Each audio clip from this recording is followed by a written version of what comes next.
Graça e paz, queridos. Vamos dar continuidade à nossa série acerca do tema salvação por obras. Qual obras? Dos ritos cerimoniais? Não, obras da fé. No vídeo anterior nós começamos a meditar em Romanos capítulo 2, eu parei no versículo 13 e vamos dar continuidade a partir do verso 14. Se você que está assistindo esse vídeo não assistiu os vídeos anteriores, eu recomendo que assista. São vídeos pequenos, vale a pena investir esse tempo para meditar acerca da verdade. É um investimento que vai repercutir por toda a eternidade. Nada que nós façamos aqui se compara a esse tempo dedicado ao Senhor, que são palavras, além de espírito e vida, são palavras de vida eterna, queridos. Nós precisamos valorizar mais a palavra de Deus e investir o nosso tempo meditando nessa verdade. Só assim nós vamos vencer no tempo do fim. Então eu vou dar continuidade a partir do verso 14. Pelo menos, se os irmãos por enquanto não puderem assistir os vídeos anteriores, pelo menos o vídeo anterior que eu comecei a meditar no capítulo 2 de Romanos e parei no verso 13. Tá bom? Então vamos dar continuidade aqui. Porque, verso 14, quando os gentios que não têm lei, está falando de nós, fazem naturalmente, praticam naturalmente as coisas que são da lei, não tendo eles lei, para si mesmos são lei, os quais mostram a obra da lei escrita em seus corações. Lembra que nós falamos que os 10 mandamentos que antes haviam sido escritos em tábuas de pedra, hoje estão escritas no nosso coração, pelo Espírito Santo que nos foi enviado, para que nós possamos cumprir, claro. Então, os quais, está falando de nós, gentios, salvos pela graça, mostram a obra da lei escrita em seus corações, testificando juntamente a sua consciência e os seus pensamentos, quer acusando-os, quer defendendo-os, no dia em que Deus há de julgar os segredos dos homens por Jesus Cristo, segundo o meu Evangelho. Então, vamos voltar ao versículo 5, que é dentro do mesmo contexto. Como é que Deus vai julgar os segredos dos homens por Jesus Cristo, segundo o Evangelho, que é o Evangelho da graça de Deus? Pelas obras. Olha o contexto, vamos ler aqui, verso 5. Mas segundo a tua dureza e teu coração impenitente, entesouras ira para ti no dia da ira e da manifestação do juízo de Deus. Está entesourando ira porque não está obedecendo aos mandamentos. Aí está falando do juízo de Deus, está vendo? Verso 6. O qual recompensará cada um segundo a graça irresistível de Deus. Não. Segundo a eleição que Deus nos elegeu, independente de obras. Não. Segundo a obra de Jesus na cruz, de forma unilateral, só por causa dele. Não. Deus nos recompensará de acordo com as nossas obras. Salvação é por obras ou não? A saber, a vida eterna, olha aí, a vida eterna aos que, com perseverança em praticar o bem, fazer obras, esses procuram glória, honra e incorrupção.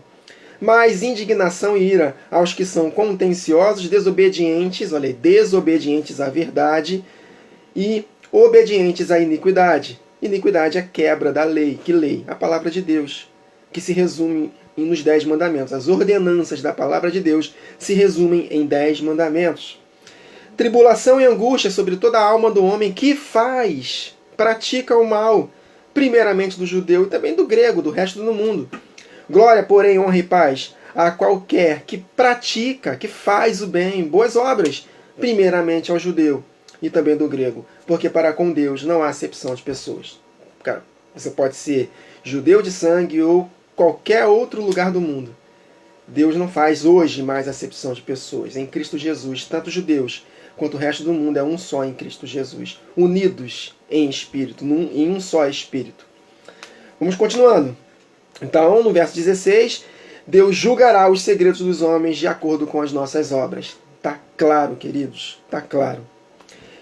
Verso 17, eis que tu que tens por sobrenome judeu, e repousas na lei, e te glorias em Deus, e sabes a sua vontade, e aprovas as coisas excelentes, sendo instruídos por lei, e confias que és guia de cegos, luz aos que estão em trevas, instrutor de nécios, mestre de crianças, que tens a forma da ciência e da verdade na lei.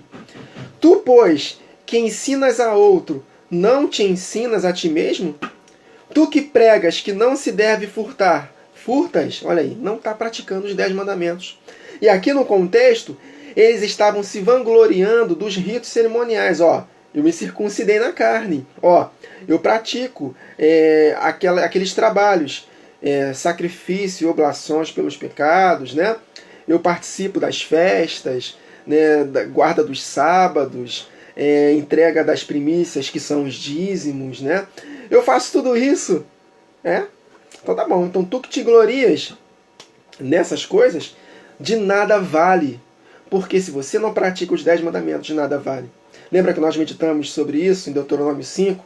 Que quando Deus tirou Israel do Egito, ele casou com o seu povo. Isso está escrito em Jeremias 31. Deus casou com a sua nação. E ele só pediu uma única coisa: obedeçam aos meus mandamentos. E mais nada, nada acrescentou. Mas por causa da infidelidade do povo, Deus instituiu esses ritos cerimoniais. É uma lei que foi um condutor até Cristo. Cristo é a realidade, é o cumprimento dessas leis.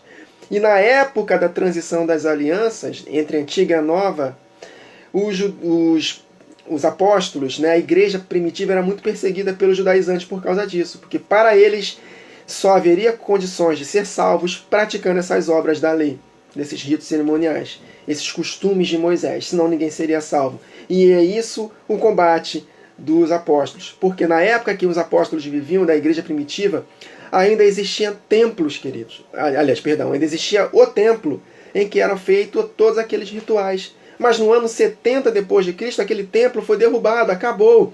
Hebreus 8 está escrito que estava próximo de caducar aquela lei. E ela caducou no ano 70, quando o templo foi destruído e os judeus foram espalhados pelo mundo, queridos. Amém? Esse era o ambiente que eles viviam. Eram essas obras que não podiam salvá-los. Aí ele continua. Então, tu que ensinas a outro, não te ensinas a ti mesmo? Tu que pregas que não se deve furtar, furtas? Não furtarás. Tu que dizes que não se deve adulterar, adulteras? Não adulterarás. Tu que abominas os ídolos, cometes sacrilégio? Não terás outros deuses diante de mim. Tu que te glorias na lei, desonras a lei, a Deus, pela transgressão da lei. Então não adianta que nós nos vangloriarmos na palavra de Deus. Podemos até parafrasear da seguinte forma: não adianta eu me vangloriar da palavra de Deus se eu desonro a Deus não praticando seus mandamentos. De nada vai me servir. É fé sem obras. Porque como está escrito, verso 24, o nome de Deus é blasfemado entre os gentios por causa de vocês, por causa da nossa falta de prática, daquilo que nós tanto falamos. Deus é desonrado.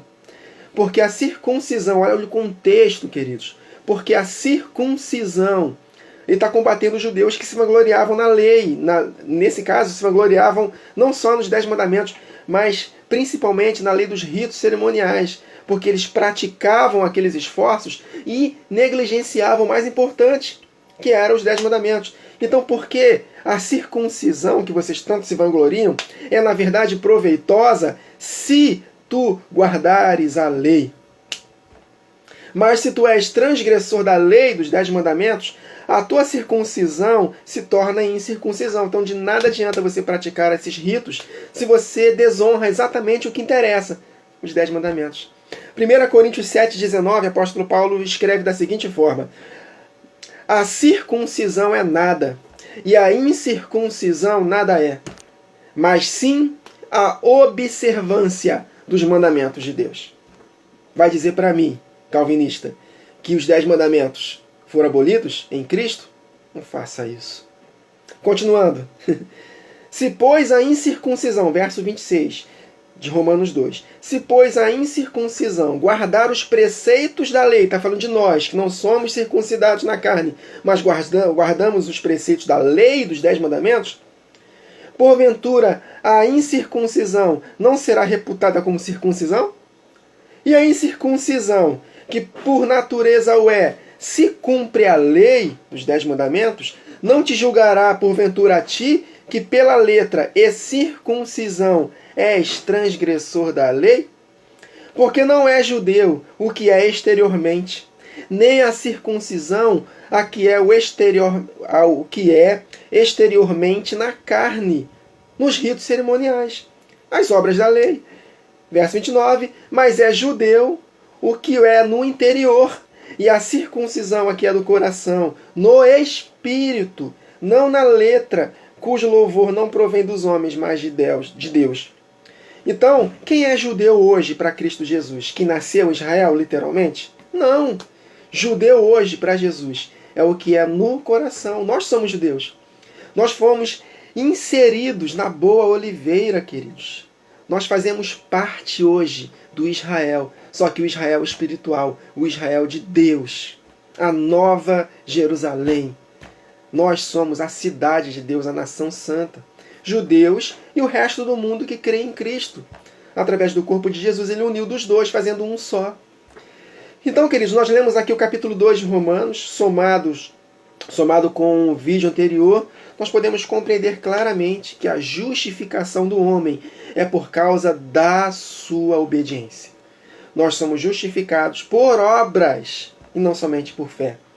Crer que Deus existe não é grande coisa, porque até os demônios creem e existem.